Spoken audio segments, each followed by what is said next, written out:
Hi guys, welcome back to Kitchen Chaos with Jackie. Tonight we are going to make one of my favorite side dishes, and that is Brussels sprouts. Now let me just tell you a quick little story about the Brussels sprouts. I've hated Brussels sprouts since I was a kid. I couldn't stand the smell of them, the taste of them, nothing. I don't know, they were disgusting, horrible. I love cabbage in all of its forms, but I hated Brussels sprouts like really bad. Changed my diet, like I said, about 3 years ago, and I don't know, George, my fiance, loves Brussels sprouts, so he would make them occasionally, and one night he was making them and he fried them up in some bacon fat, and I just wanted to try a little bit. So I did. They weren't bad, and since then I've actually grown to love them. So there you go. So for those who maybe don't think you like Brussels sprouts, maybe you will. You just need to try them a different way. So tonight we're going to fry them up in some bacon fat, a little bit of onion, some garlic, and that's pretty much it. It's really simple, but it's really delicious. So come on, let's do this. Let's have some Brussels sprouts. Alright guys, so I was at the store today and I saw that they had Brussels sprouts on sale, so I decided I had to buy some, and that's what inspired me to do this dish. So what I did is I actually put them in my colander and had rinsed them off, and then I cut the ends off of them. So these are fresh Brussels sprouts, not frozen, and so I just cut, I just cut the little end off. That's what's over here in my little garbage bag, and then I took off any of the leaves that looked like they were a little bit funky.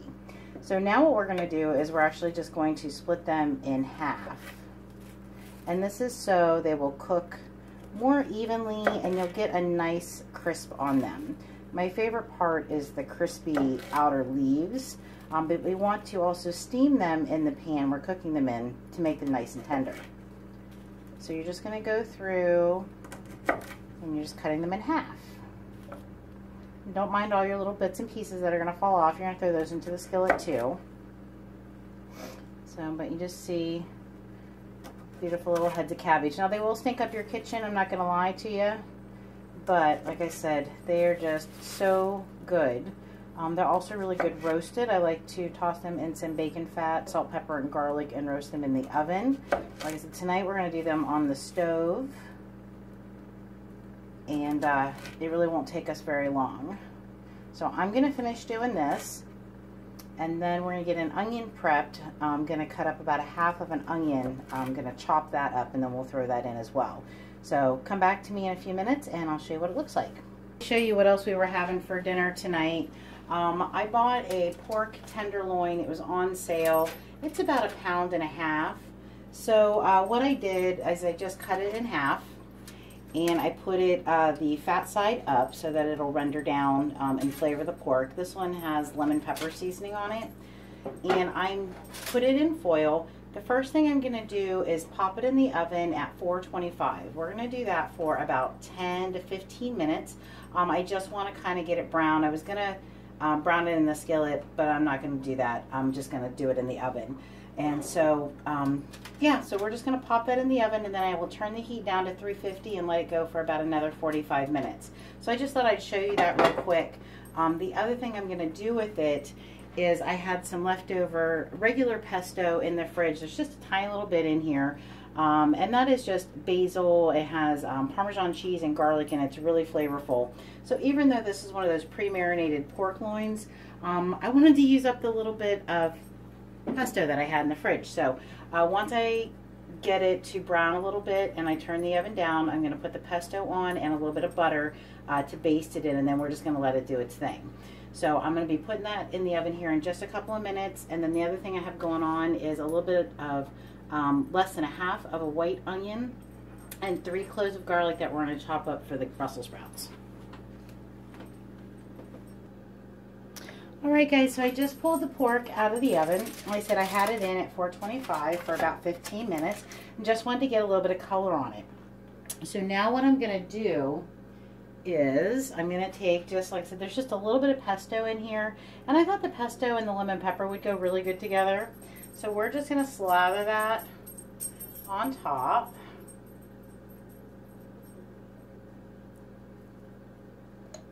Like so. Now, if you don't have this in your fridge, well then don't use it.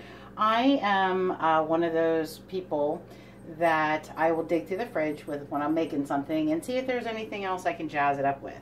Like I said, I just happen to have a little bit of pesto in there from another dinner, and I just thought it would go really good with the pork.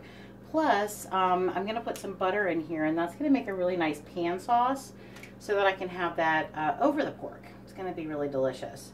So, you know, just look at what you have. I have told you before, I'm big with, I just kind of pull stuff out of the freezer, out of the fridge. I tend to do bigger buying trips and get things when they're on sale, buy things in bulk, and take them, split them up and freeze them. So it just makes it a lot easier on me whenever it comes down to cooking. So I'm just trying to get every little bit of pesto because pesto is delicious. If you haven't had pesto, you really need to try it. If you like basil, then it's really, you're in for a treat. I really, in the summer, in the spring, I like to make my own. I grow basil in the garden. And you just put the basil, it is Parmesan cheese, pine nuts, or you can use walnuts. I've used walnuts before, whatever nuts I actually had in the house.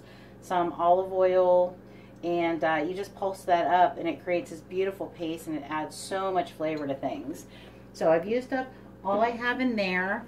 I'm not going to actually add any seasoning. I've had this pork before, and it comes out a little bit, it's a little, it's not salty, but it already has enough salt, so I didn't add any extra.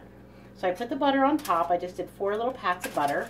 I am going to just put the foil around it to help hold some of the steam in so my pork doesn't dry out. You don't want to have dry pork. I've already set the temperature back down to 350. We're going to put this in. I'm going to set it for about a half an hour, and then I will take it out and I will check the temperature on it. So we're just going to go back in. Okay, so now we are ready to get started on our Brussels. Are you ready for this? Okay, this is exciting. I gotta get my pan. Oh, it's hanging out over here. All right, so what I did while you guys were away was I chopped up that little bit less than a half of an onion, and I just did it in small little pieces. I also did 3 cloves of garlic, and then I had some bacon. It was in the freezer. I don't even know why. I guess I made it for a dinner and we didn't use all of it, so I had 4 slices in the freezer. So I had taken that out earlier today, and then I just cut that up into little pieces. So we're going to be adding that to our Brussels sprouts. So we're going to go ahead and get this party started. So we are going to turn on, oops, our burner, sorry. I usually work with the other burner, but I thought it would be easier for you to see what I'm doing if I use the one closer to the camera. So I don't usually use this one, bear with me. All right, so we're going to turn that heat down. I don't want it super high. We're just going to soften our onions before we add the Brussels sprouts to them, because I want the onions to be cooked more. I want them to develop their flavor. So let's see here. It's a little bit, here we go. It's just a little bit above the low, and I have to make sure my pan is even. The other thing I'm doing is, so again, I told you I saved my bacon fat. So I have a pickle jar that I cleaned out really well, and whenever we make bacon in the oven, I save the fat from that. I use this for cooking a lot. It adds a lot of great flavor, and it's free because you're already making the bacon. You might as well save the awesome bacon fat. Now, I do use quite a bit in this recipe. Don't be nervous, it's okay. We're not having any carbs tonight. This is all just fat, veg, and protein. And that is what a ketogenic, low-carb diet is all about. We are substituting the sugars in our diet with fat and natural fat. So I do not use corn oil. I don't use vegetable oil. I don't use any of those kind of oils. So what I use is I always try to save the fat from my meats that I cook and butter, regular butter. So we're just going to let that melt a little bit. And I know there's a little bit left on my spoon. It's okay, because when we go in here with the onions, we'll get that going. So we're going to put the onions in first.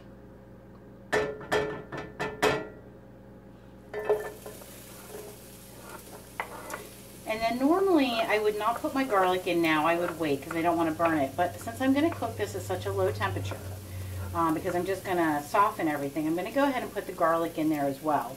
But the bacon we're going to save. The bacon I'm going to put in once we get the Brussels sprouts in. So you can see it's not a whole lot of onion. Onions are high in their own natural sugar, so I try to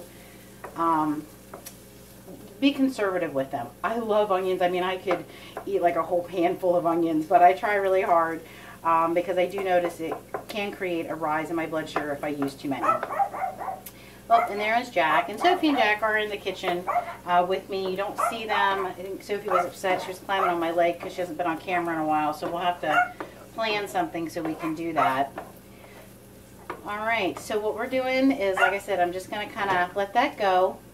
Have it again on a low heat. You do not want to brown them. You don't want them to get, you know, burnt and crispy. That's not what we're going for. We're just developing the flavor. We're going to let those go probably for about 5 minutes. Oh, I forgot to put the timer on.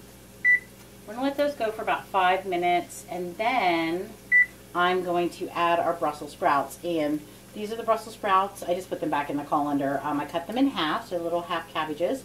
And we're just going to toss those in. And they're nice and dry. So, you know, hopefully we should be able to get a nice crisp and nice brown on those. So come back and see me in a couple of minutes, okay? Okay, guys, so we are, like I said, just softening up our onion. I threw about another tablespoon of bacon fat in there. I'm going to go ahead and add our bacon. Now, this bacon isn't fully cooked, so it still had a lot of wiggle room to it. So I'm going to go ahead and add it to my skillet because I want to crisp it up. So we're going to put that in there, and now we're going to go with our Brussels sprouts. Now, the other thing is I haven't seasoned anything yet. We're going to wait on that. So we're going to dump in our Brussels very carefully. Don't splatter yourself. All right, and then I'm going to give them a toss, excuse me, in the fat that's in the pan. And these little stinkers will actually soak up all of that fat. It's kind of crazy how they do. I'm always like, oh, that should be plenty, and then they're dry and... Yeah, so anyways, I'm just going to toss those. I'm not going to season them yet. I'm actually going to steam them. So what we're going to do is we're just going to put them so that they're an even layer here on the bottom of my skillet. Okay, and we are going to pop the lid on them. And we are not going to touch them for 5 minutes. I know it's really hard. Walk away, go do something else, but don't forget about them because that could be a bad thing. So I'll be keeping my eye on the timer. We'll do 5 minutes. I'll come back and check them. We're going to check them for tenderness. If they are tender at that point, we'll turn the heat up a little bit and then we'll get them crispy. All right, so 5 minutes. All right, guys, so 5 minutes have gone by. So I'm going to lift my lid, and they look beautiful. They're so pretty and green. And sticking my fork in there. They're not quite where I want them. So we're going to continue to steam them, but I'm going to go ahead and season them now. So what we're going to do is our pepper grinder. So we have some black peppercorns, fresh ground pepper. It's really delicious. So happy I remembered to put it on my grocery list and picked up another one. So however much you like, we like a lot of pepper. Okay, the other thing I'm going to add is some of that pink salt that I like to use. That's pink coarse salt, Himalayan salt. So we're just going to put some of that on there. And I do like to season these heavily because they tend to soak up all the seasoning.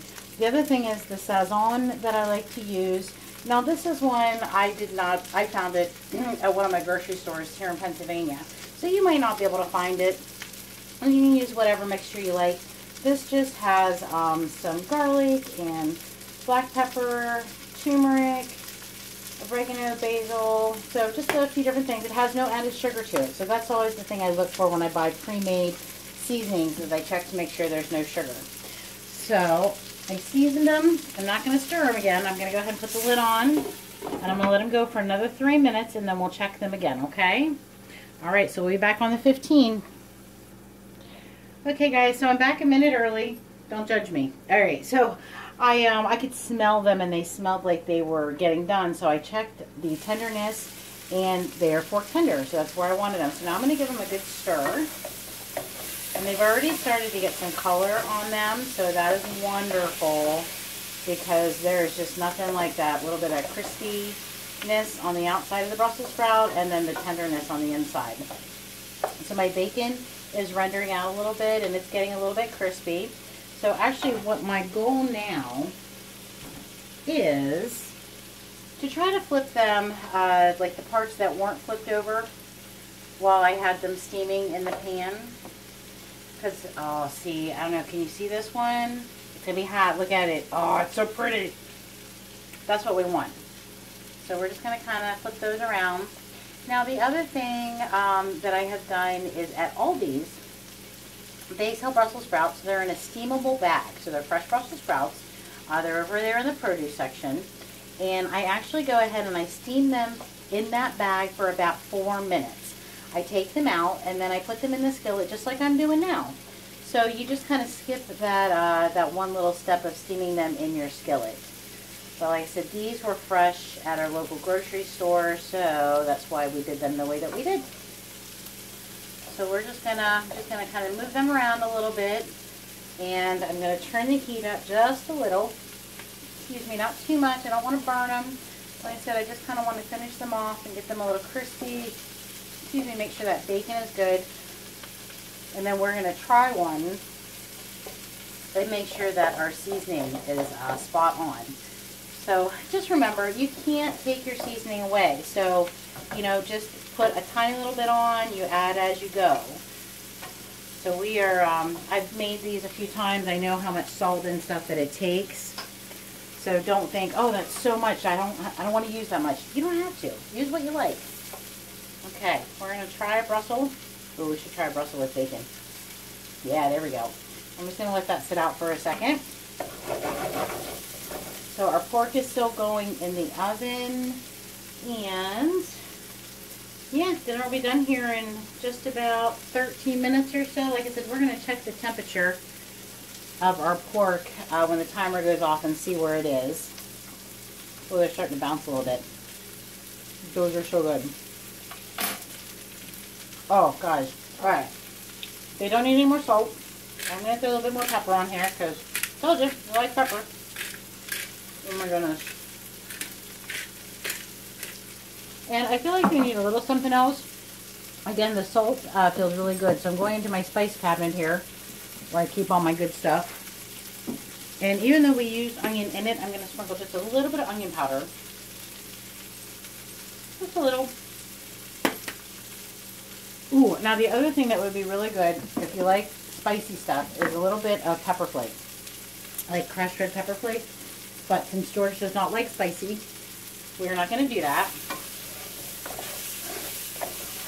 Although it's always nice whenever you're having something that has a little bit more fat in it to add a little bit of spice. So if you're not afraid of it, please use it. Okay, guys, these look like they're done. So I'm going to turn the heat off. And we're just going to wait for our pork to come out. And we'll be back and I'll show you what everything looks like. So isn't that beautiful? Look at it, all the bacon and the Brussels and the onions and the garlic. Yum! You could also throw some cheese in here. Sometimes I like to throw some Parmesan cheese. You could do even, you know, some cheddar cheese. I mean, if you're a cheese fan and you want to kind of hide the taste of the Brussels. I am not going to do that tonight because honestly that bite that I just had was so good. I just want to eat them in their purest form, which is covered in bacon fat, because you can't go wrong with bacon fat. I love living in a world where it says I can give up sugar, but I don't have to give up bacon. So, you know, yeah, there you go. All right, guys, we'll be back in a couple. Okay, so we have just taken our pork out of the oven. It looks and smells absolutely delicious. So what we're going to do is we're going to check the internal temperature, because we don't want to underdo it and we don't want to overdo it. So I like to go for 160. So we're going to shove it into the center of our pork loin. We'll let that hang out and see what our temperature says. Well, we're done. Okay, it's actually a little bit over, but that's okay. It'll be fine. Oh, I'm hoping. I hate it whenever it gets dried out. Okay, so 173 it looks like. Well, poo. All right, so I guess maybe I shouldn't have cooked it quite so long. But I'll show you what it looks like when we cut into it. Maybe it'll be okay. Hopefully it'll be okay. So probably next time I would only do it for maybe 20 minutes and then check the temperature. I really thought it would go a little bit longer than that. So what you want to do when you're cooking meat, any kind of meat, you want to let it rest after you bring it out of the oven. The reason being is you want all the juices to soak up inside of the meat. If you cut it right now, they're all going to spuge out all over the cutting board. You don't want that because that makes it more dry. So we're just going to let it hang. Probably going to let it go for 5 or 10 minutes. You can see I have some nice, I don't know if you can see it or not, there is the butter and the basil that has created a little bit of juice here on the bottom along with the pork juices. So once I take these out and put them on the cutting board, I will actually use that to pour over the pork to add a little bit more flavor to it. So I will show you everything when it's done. We got our Brussels done, we have our pork done, and we'll be all set. So I'll see you guys back in just a minute. All right, so we have our finished plate here. I did cut the pork into thin pieces.